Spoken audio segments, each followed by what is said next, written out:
गोरी और कालू कौआ पूरे जंगल की चोरियां कर कर के बहुत अमीर हो गए थे।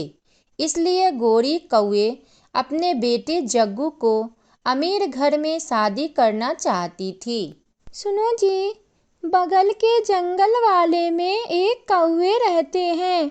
सुना है बहुत जगह जमीन और बहुत अमीर वाले हैं। क्यों ना हम अपने बेटे के साथ उसकी बेटी की शादियां करवा दे। वो बहुत सुंदर भी है। क्या वो कौवा हमारे जग्गू को पसंद करेगी? बात करने में क्या है?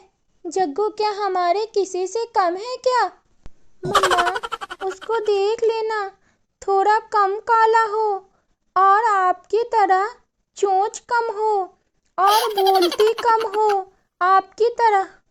हाँ हाँ, ठीक है ठीक है, मुझे पता है क्या ठीक है क्या गलत है। मैं अच्छी तरह से देख सकती हूँ। चुप करो तुम। फिर गोरी और कालू कौआ अपने बेटे के लिए रिश्ता के लिए दुल्हन देखने जाती है। मेरे 7 भाई विदेश में रहते हैं। एक कहता है बहन मैं तुम्हें पलंग दूंगा, दूसरा कहता है अलमारी दूंगा, तीसरा कहता है फर्नीचर एसी दूंगा, कोई और कहता है कि एक बंगला विथ एसी दूंगा, ना जाने क्या क्या देगा। हाँ हाँ, मैं समझ गई, और भी तो कुछ ना कुछ देगा। मेरे जंगल में भी सबसे बड़ा घर है हमारा। हमारे पास भी बहुत सारे पैसे हैं। सब कहते रहते हैं कि तुम बहुत अमीर हो कालू जी। मेरे सासू जी, मेरे ससुर जी, मेरा एक ख्वाहिश है कि जिस जंगल में मेरा शादी हो उस जंगल में कोई गरीब ना हो। क्या आपके जंगल में कोई गरीब नहीं है ना? सब अमीर पक्षी रहते हैं क्या? एक चिड़िया है जो चुप कर कालू के बच्चे। हाँ हाँ बेटी, हमारे जंगल में सब अमीर पक्षी रहते हैं। दूर दूर तक कोई गरीब पक्षी नहीं है। फिर तो मैं आपकी ही बहू बनूंगी। सासू माँ, बारात लेकर आ जाना। मैं अपने भाइयों को फोन कर कर बता देती हूँ। और एक मेरा ख्वाहिश भी है, ढोल बाजा के साथ आना और मेरा गाड़ी एकदम सजा कर लाना। तो फिर ठीक है, दहेज का सारा सामान ले लेना। मैं 2 दिन बाद बारात लेकर आऊंगी और ढोल ताशा के साथ। फिर भी दहेज का सामान पूरा कर लेना, कुछ छूट ना जाए। यह कहकर कौवा और कौवी वहाँ से चले जाते हैं और रास्ते में एक झील के पास बैठकर आपस में बातें करते हैं।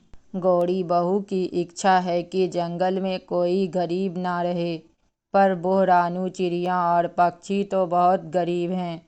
हमें क्या करना चाहिए? दोनों के दोनों एक से एक बड़े गरीब हैं।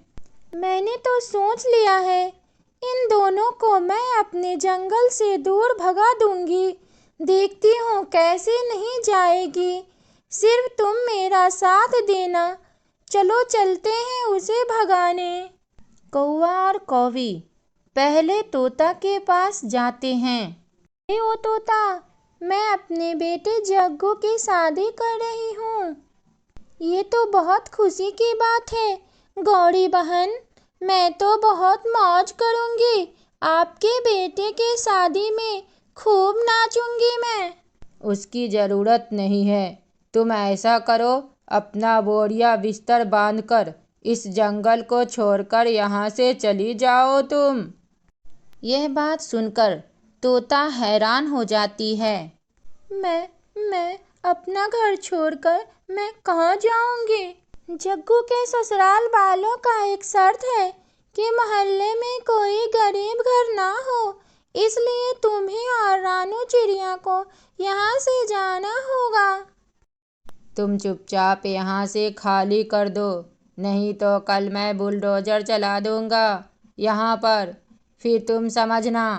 यह कहकर कालू और कौवी वहाँ से रानू चिड़िया के पास चला जाता है। वो तोता के बच्चों को मैंने बता दिया है, तुम भी सुन लो। रानू चिड़िया, जग्गू के ससुराल वाले का एक शर्त है कि मोहल्ला में कोई गरीब ना हो, इसलिए तुम्हें और तोता को इस जगह से छोड़कर तुम्हें जाना होगा। मैं अपने बेटे को यहाँ से लेकर कहाँ जाऊंगी? शादी तो जग्गू की हो रही है, उसकी शादी से हमारा क्या लेना देना है? और खाली करो, चले जाओ यहाँ से। ऐसा ना हो कि तुम्हारा बेटा का तुम्हें मरा हुआ मुंह देखना पड़े। इतना कहकर कौवा और कौवी वहाँ से अपने घर चले जाते हैं। मम्मा, कैसी थी मेरी पत्नी? सुंदर तो थी ना, काला कम थी ना, चोंच तुम्हारे जैसा तो नहीं थी ना लंबी। जग्गू बेटा, थोड़ी देर चुप तो हो जाओ, आराम तो करने दो, सांस तो लेने दो, पानी तो पीने दो, फिर मैं सब बताती हूँ। हा, कालू बेटे, तुम्हारे तो 7-7 साले हैं, तुम्हें तो बहुत सारा दहेज मिलेगा, बस चिंता की कोई बात नहीं। पापा, क्या मुझे मोटरसाइकिल भी लेकर देंगे क्या? मैं कह दूंगा कोई एक साला तुम्हें मोटरसाइकिल लेकर दे दे। फिर अगले ही दिन रानू चिड़िया बहुत परेशान होकर तोता के पास गया। तोता दीदी, मैं इस जंगल को छोड़कर जा रहा हूँ, नहीं तो वो कालू कौवा मेरे बेटे को मार देगा। पर तुम कहाँ जाओगे रानू दीदी? वो कालू कौवा बहुत जालिम है, जो बोलता है वो करता है, मुझे जाना ही होगा इस जंगल को छोड़कर।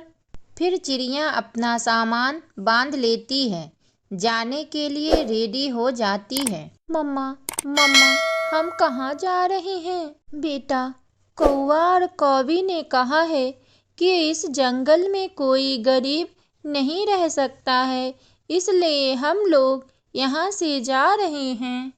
मम्मा, हम कहाँ जाएंगे? हमारा तो कोई घर भी नहीं है दूसरा। बेटा, भगवान भी हमारी रक्षा करेंगे। भगवान देखो कहाँ ले जाते हैं हम लोगों को। फिर अगले ही दिन तोता, रानू चिड़िया और उसके बच्चे जंगल छोड़कर जा रहे थे। गोरी और जग्गू वहाँ देख रहे थे। कालू भी थोड़ी देर बाद वहाँ पर आ जाता है। यह देखकर जग्गू सीना तानकर अपनी माँ को बोलता है, माँ, जंगल के सारे पक्षी आप लोगों से डरते हैं, सारे गरीब पक्षी भाग गए माँ। मैं ऐसा करता हूँ, बुलडोजर लेकर आता हूँ, इन गरीब पक्षी के घर को उठाकर नदी में फेंक देता हूँ। कालू कौवा एक एक करके तोता और रानू चिड़िया का घर नदी में फेंक देता है और फिर वापस घर पर आता है। कालू की माँ आई हुई थी। कालू जी, जग्गू की पत्नी का एक मांग है, उसकी गला का हार रानी का होना चाहिए और पाँव में चांदी का पायल। कालू जी, लड़की वाले बहुत धूमधाम से शादी कर रहे हैं, हमारा भी तो कुछ हक है कि लड़की को हम कुछ दें। गौरी, रानी हार कहाँ से मिलेगा? कौन सा मार्केट में मिल सकता है? चलो हम लोग चलकर ले आते हैं। रानी हार तो हमने बाज के गले में देखा था, उसी का गुफा से चुराना होगा हमें। चलो चलते हैं कालू जी, चोरी करने।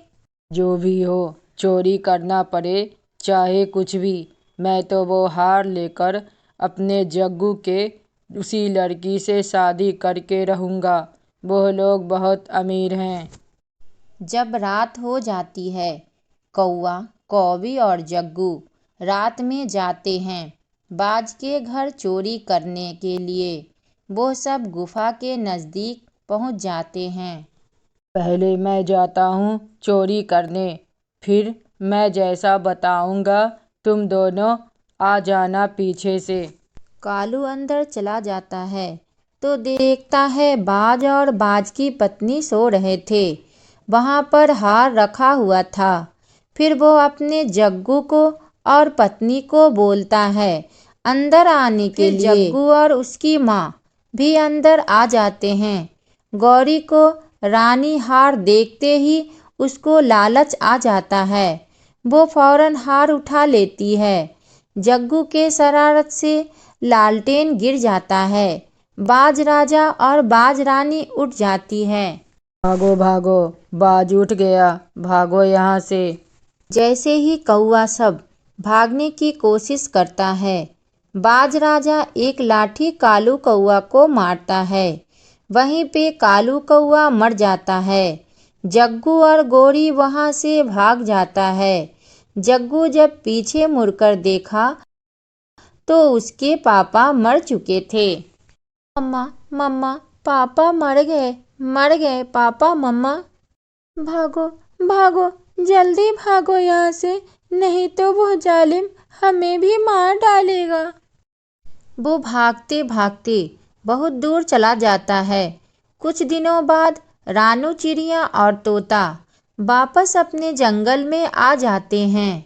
उसे घर बनाने की ज़रूरत नहीं पड़ी क्योंकि कौवा का घर तो खाली ही था। तोता दीदी, देखो ऊपर वाले का करिश्मा, हमें न्याय भी मिल गया और हमारे जंगल और बड़ा बनाया घर भी। इसे कहते हैं सच्चाई में ताकत होती है। दोस्तों, इस चैनल से हमें क्या सीख मिलती है ज़रूर कमेंट करके बताना। लाइक, सब्सक्राइब और अपने दोस्तों को शेयर ज़रूर करें। धन्यवाद।